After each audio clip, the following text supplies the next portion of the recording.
UWA's homecoming week is sadly over, but we were there to catch all the action. Keep watching for an inside look on all the events.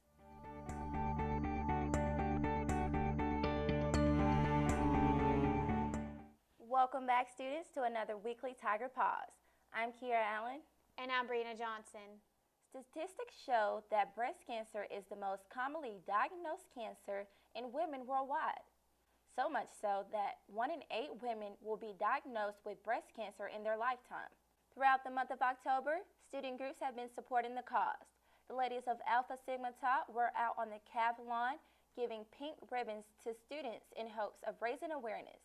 We'll go to Selena for more details. In the midst of the chaos of homecoming week, the Sisters of Alpha Sigma Tau still found a way to raise awareness for a good cause. They held their event, Kiss Away Cancer, here in front of the CAF, Friday, October 27th. I spoke to a sister of Alpha Sigma Tau, Michaela Patterson, to get more information on why the sisters were so inspired to raise awareness for this cause. The Sisters of Alpha Sigma Tau are doing Kiss Away Cancer to support breast cancer because we want women to know that they are not alone in this fight against breast cancer. And this philanthropy is very important to the Sisters of Alpha Sigma Tau because we have sisters who have family members who have been dealing with this and have died from this. And so we want to raise awareness so that the community knows this is a real problem. The Sisters of Alpha Sigma Tau gave students an opportunity to write their names on a pair of lips and stick them on their letters outside the CAF. I got the chance to speak with Sister Nicole Wilkinson to get an inside look on what the sorority hopes to see come out of this event. The Sisters of Alpha Sigma Tau are hoping to bring breast cancer awareness to the community of West Alabama. Find some time to educate yourself and raise awareness for breast cancer, or be like the Sisters of Alpha Sigma Tau and Kiss Away Cancer. I'm Selena Legiri in Livingston, Studio 96.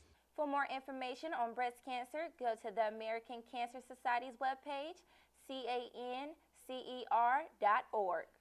The UWA International Programs held a festival inside Young Hall CAF as part of the homecoming activities.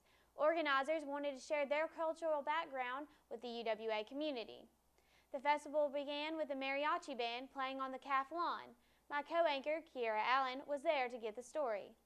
Many students and faculty stopped by to eat lunch and enjoy the show during their lunch hour. Some elementary students from local schools were in attendance to soak up a little culture. While there were many performers throughout the day, Adrienne Hogan, a natural henna artist, made sure the students had something to take away from the festival by giving henna tattoos to students throughout the whole event. UWA is a diverse campus filled with many different people and backgrounds, and the International Festival shows why there really is something about this place. If you would like to learn more about the UWA International Program or to become a foreign exchange student yourself, visit the International House or email the director of the International Programs at the email below. One of the busiest weeks of the school year has come and gone, but not without leaving a few winners behind.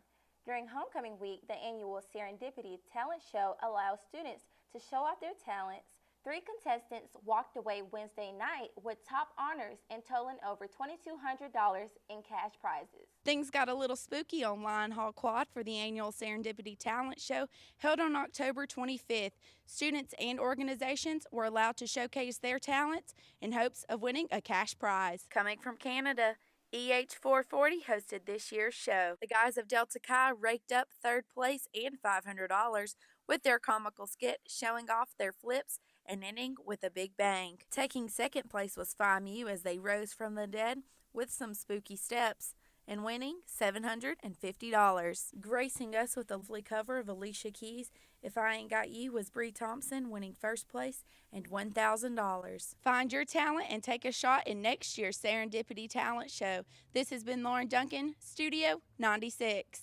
Alumni at UWA serve as a huge part of the university and its history. Each UWA academic department, athletics, and the Alumni Affairs Department select deserving members of their community and honor them each year. Athletics named 3 new members to the Athletic Hall of Fame Saturday. Xavier Thomas has more. Saturday, October 28th, faculty, staff, and students welcome esteemed alumni with the purpose of honoring them at the annual Alumni Awards ceremony. The morning began with opening remarks from the National Alumni Association President. We'd like to welcome everyone this morning to our National Alumni Achievement Awards to celebrate your success. Followed by Athletic Director Stan Williams. We're very proud of what our student athletes have done. Among the honorees were Kendrick Office and Valicia Fincher. Valicia Fincher was a 2011 GSC Softball Player of the Year. Following her UWA career, Fincher played and coached softball in Gällivare, Sweden. Office was a defensive end for the Tigers and a three-time first-team All-GSC selection. After being signed as a free agent by the Buffalo Bills in 2001, Office played 2 seasons for the Buffalo Bills. It's not where you're from, it's where you're going. You know, might not be big as some of the other organizations and the other institutes, but one thing about UWA is something about this place. I'm kicking it off. UWA's annual homecoming parade made its way through downtown Livingston early Saturday afternoon. Community members, alumni, and students lined the streets awaiting the parade, which included fire trucks, theme floats, the Scarlet Band, and much more. Saturday was a busy day full of homecoming events, but the most anticipated one was the crowning of the homecoming queen.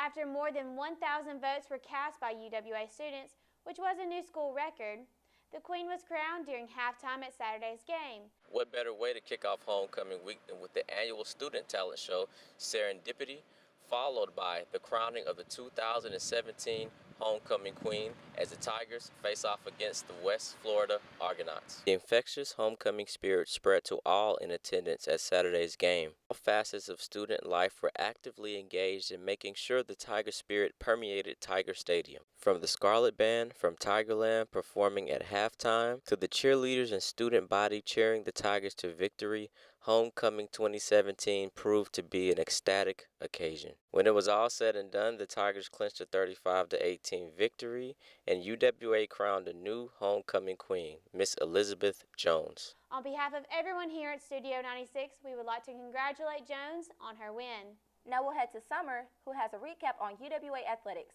Summer. Welcome back, Tigers, to this week's Sports Corner Recap, featuring a special full game recap of the Tigers' homecoming victory. This week proved to be a big victory for Tiger Athletics. Even though women's volleyball dropped a match 3-1 to UNA, they soared past the UAH Chargers, winning 3-0 in Livingston this past week.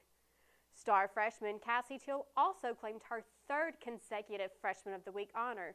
The women returned to Pruitt Hall again November 4th to face the Mississippi College Choctaws. Men's and women's soccer also had big wins this week.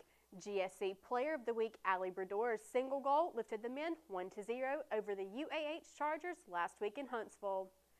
This secured a second seed placement for the Tigers in the GSC tournament. Men's coach Matthew Thorne was also announced as the GSC Soccer Coach of the Year, as well as 8 Tigers receiving all GSC honors. The women also beat UAH, winning 3-0, with the Nell Comani closing out the season as the GSC Soccer Freshman of the Year.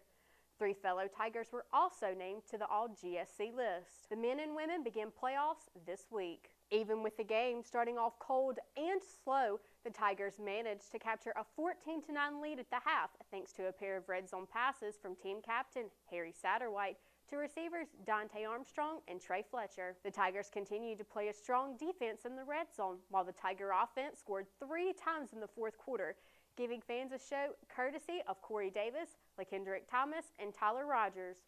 West Florida's single touchdown followed the Tigers' 3 scoring drives, with barely 5 minutes left remaining in the second half. A true college football moment occurred when West Florida's failed onside kick was recovered by West Alabama to result in a 44-yard drive. West Alabama would rack up 440 yards on the offense, with 220 of those being rushing yards.